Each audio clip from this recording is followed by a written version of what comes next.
Hello, this is the Joseph Evaldi podcast, and tonight I'm going to talk about getting started again.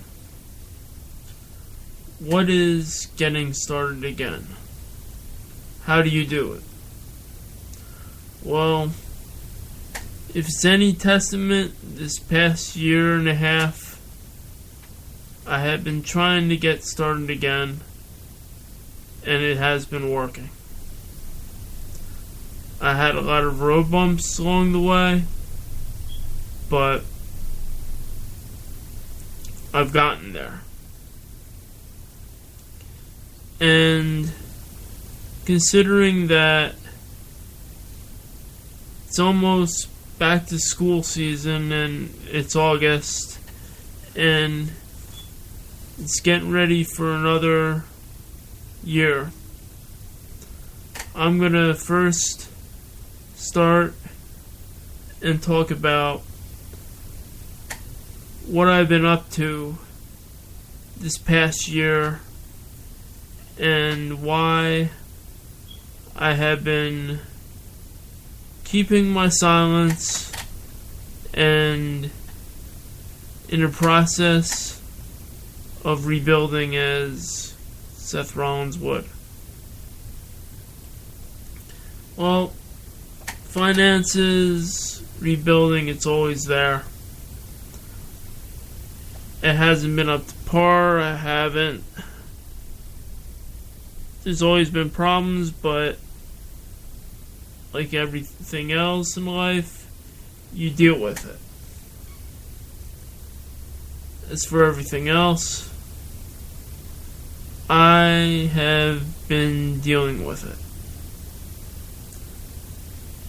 it. And this is what I'm working on. I've been working on some projects on the side. I've been working on work. And I have been working on doing artwork earlier on in the year, which I'm starting up again, and I feel like I'm getting back in the swing of things. I'm building a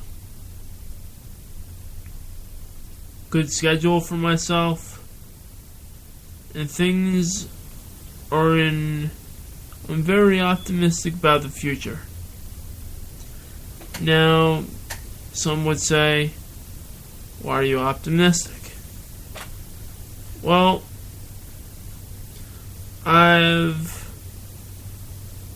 piecemealed work that has developed and gotten me stronger. Now, I could easily say, well, it's been an easy year. It hasn't.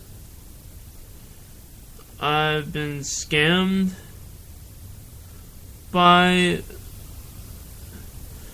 two people in the span of a year, which caused health problems,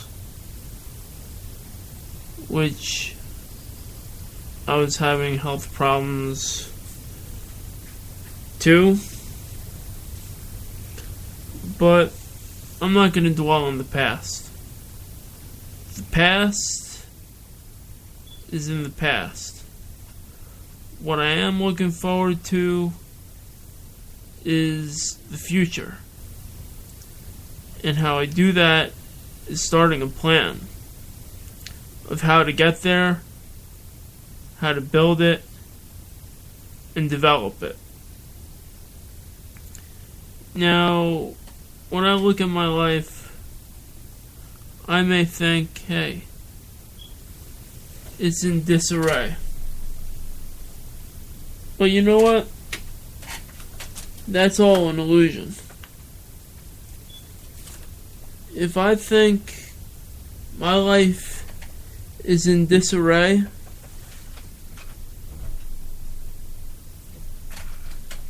it will most likely be in disarray. If I think my life is worth it, it's going to be worth it. As a mentor was building me up for. If I think my life has meaning, has purpose, has everything else to do, then I've got to get started. Now, what is getting started like? How do you get started when everything else is chaotic, everything else doesn't make sense, and you're just going through the motions? Well, it's planning. If you don't have a solid plan for your actions, if you don't set a schedule for yourself, things are going to be out of order, and you're going to try to accomplish things, and it's not going to make sense and everything else, and you can't accomplish what you want to do. So that's when the plan starts. See, I want to write part 2 to my book. I want to write another series that I will talk about later in the coming months. There are many things that I want to do, and my planning stage is coming back. Tell you the truth, for the first time in months, I feel optimistic, and that's to put it. Why am I optimistic? Well, things are moving forward. I faced a lot of turmoil. I faced a lot of problems. Faced a lot of debt. Everything else, but I see the light at the end of the tunnel. If I think debt is going to be causing me not to do whatever I need to do, or having a lack of money, then I can build it and prepare for it, which is what I will be focusing on starting now. There's a plan for money. There's a plan for time management. There's a plan for a lot of things, because we try to fit everything into our schedule, but we don't plan thoroughly, because we don't know where we're going. With a plan, with setting goals, with everything, you know where you're going, and I realize that now. But I am going to take a commercial break, and in that time, the commercial break, I'm going to go off air. I will be back in about 30 seconds.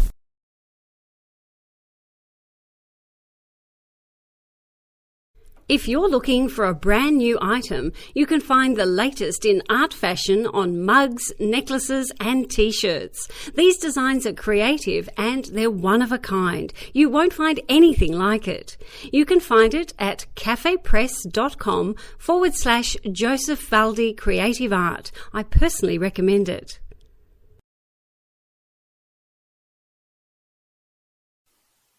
The fans look forward to wrestling, and they are part of the show. It was just yesterday on WWE Raw that the wave broke out on TV, and they stopped wrestling. The fans are as much of the production as the wrestlers. It is us who influence the direction of wrestling, and they say what they wanted. I remember when I was at a WCW event, and I started a Sid chant to beat up an opponent. He was a heel at the time, but my chant made him a face, and it was heard on cable TV. I guess then I influenced the crowd at that time, and the crowd reacted. Crowds have been known to influence the direction of where the storylines go. At times, the wrestling promotion likes to swerve the crowd, an unanticipated twist in the storyline. Crowds are a part of the show. However, the production makes the show. It's the people at the concession stands. It's the people who control the lighting and the camera work. Through the course of this audiobook, you will see the change in wrestling, of how it is operated and how it is produced, and how it influenced society as a whole. Now, as Vince put it, they compete with all forms of entertainment as society changes and try to stay relevant. You have the traditional fans, but if you're my age, of 36, the last wrestlers still wrestling on a main stage from the 1980s era are Sting and The Undertaker. This is a statement of the times, and like every era, it changes.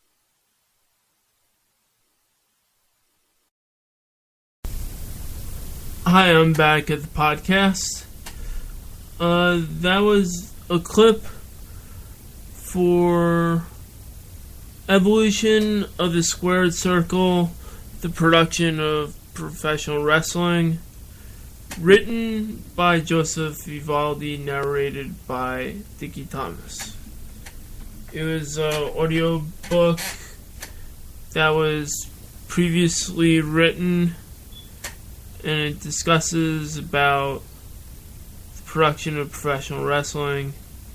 And also before that was a clip for some items that I'm selling on one of the websites, and it's called Joseph Evaldi Creative Art. I'd have to look up the website, but it's given in the commercial. Back to the podcast. I'm back, and what I realize in getting started is, how do you get started? How do you speak when you're not exactly sure of the details? How do you go along and try to wing it? How do you get started with a plan? Well, simple. Start working on it. Now, this could go a long way, but when I was in my relationship, I had notebooks where I write down my plans, how to accomplish it, and I'd work towards it. This got me fulfilling the goals that I needed, and I worked towards it. And I did a lot. I did from blogging to book writing to many things. And I excelled. Even videos. Even podcasting. And I did a lot in 2015, but what happened to me was I went through a breakup and my head wasn't in the right place. I felt I needed someone. And when you feel you need someone, you're setting yourself up for disaster. And let me rephrase that. When you become dependent